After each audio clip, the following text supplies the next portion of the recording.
টাঙ্গাইলের ধনবাড়ী উপজেলা স্বাস্থ্য কমপ্লেক্সের স্বাস্থ্য ও পরিবার পরিকল্পনা কর্মকর্তা ডাক্তার ফাহমিয়া লস্করের নানা অনিয়ম ও দুর্নীতির অভিযোগে মানববন্ধন কর্মসূচি পালিত হয়েছে। রোববার দুপুরে ধনবাড়ী উপজেলা স্বাস্থ্য কমপ্লেক্সের সামনে মানববন্ধন কর্মসূচি পালন করে স্থানীয় এলাকাবাসী।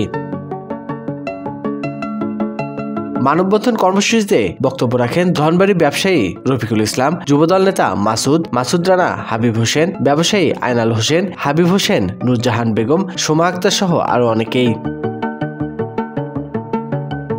মানববন্ধন কর্মসূচি থেকে বক্তারা জানান, দীর্ঘদিন যাবৎ এই স্বাস্থ্য কমপ্লেক্স থেকে রোগীরা পরিপূর্ণ স্বাস্থ্যসেবা ও ওষুধপত্র পাচ্ছে না। এছাড়া প্যাথোলজি বিভাগ দীর্ঘদিন বন্ধ থাকায় রোগীরা পরীক্ষা নিরীক্ষা করতে পারছেন না।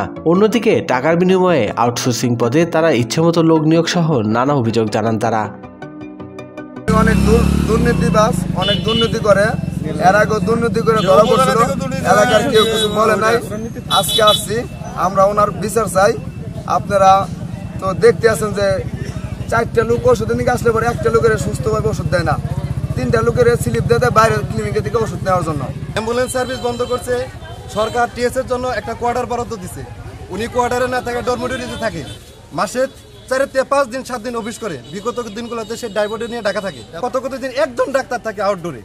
আমাদের 200-250-500 রোগী থাকে, 400 রোগী থাকে। এক্সরে মেশিন আছে, যেটা ধনবাড়ী উপজেলা আমাদের দ্বিতীয়টা নাই।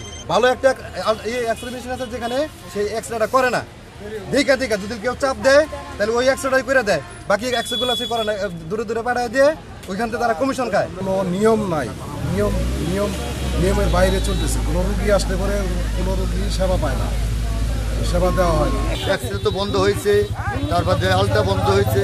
এগুলো আমরা আগে কিছু আগে যেন 50টা রুগী আসতো 10টা 12টা করতো, এখন 3টা এক্সরে আলটা এবং ওটি সব বন্ধ করে দিচ্ছে। স্বাধীনতা টিভি বাংলা নিউজ ডেস্ক।